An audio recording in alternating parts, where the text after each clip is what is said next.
So we did learn some new information at that briefing just concluding in Minneapolis, including the fact that there was one additional injured child that we didn't know about at previous briefings. It brings the total number of injured to 18 people, so 2 dead, ages 8 and 10. 18 people injured, 15 of the 18 children. That one additional child we just learned about. The other 3 adults who were injured, all in their 80s, and we have more information on a shooter, an individual described by Chief O'Hara as someone who had a deranged fascination with previous mass shootings, and the chief asking that the media not say the shooter's name from now on, which is fine with me. Senior national correspondent Brian Enton has arrived on scene in Minneapolis, listening in as well, and joins us from there right now. What else stood out to you, Brian, from what we just heard? Oh my God, Connell! I mean, this is more disturbing, I think, than any of us could have anticipated in terms of what the motive may have been here. The acting U.S. attorney saying, and I wrote some of this down, that the shooter wanted to watch, wanted to watch children suffer. That more than anything, the shooter wanted to kill children. The shooter was obsessed with killing children.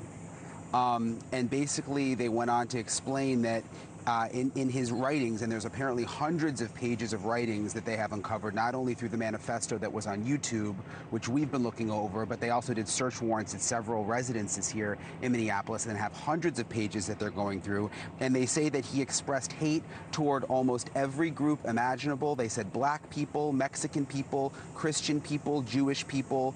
The shooter appeared to hate all of us. And as you mentioned, Connell, they also say that he is someone who basically had this deranged fascination with other mass shooters of the past, that he was fascinated by them, that he worshipped them. That came out in his writing. And something else that stood out to me, they talked about what they've found so far inside the church: 116 rifle rounds, 3 shotgun shells, but that there was 1 live round recovered from the handgun that appeared to be stuck.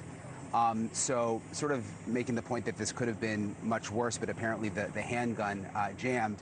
And one last thing, you heard the sheriff there at the end mention these stories of heroism, Connell.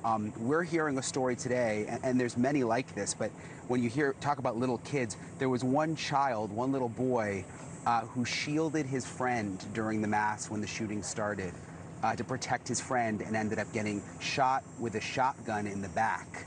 And he is one of the surviving kids who's fighting for his life right now in the hospital. God, right? You know, you could hear I could feel the emotion, Chief O'Hara, as well, right at the end there when he started talking about all of that and the heroic actions of the officers who work with him. The other thing, Brian, just real quick, is what the doors of the church being locked intentionally from the inside. They were saying that, you know, may have saved a number of lives, because then the shooter, yesterday we talked about the shooter barricading the doors, apparently, so that, or at least 2 of them, so people couldn't get out. But now they're telling us that the church had locked the doors from the inside, so he couldn't get in.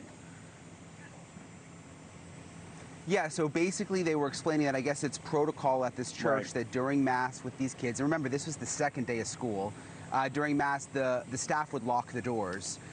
But at the same time, the shooter had barricaded several of the doors also from the outside so that the kids couldn't get out, which it seems like the doors were locked anyway, so that wouldn't have mattered. But I was just over there, and the sheriff explained this.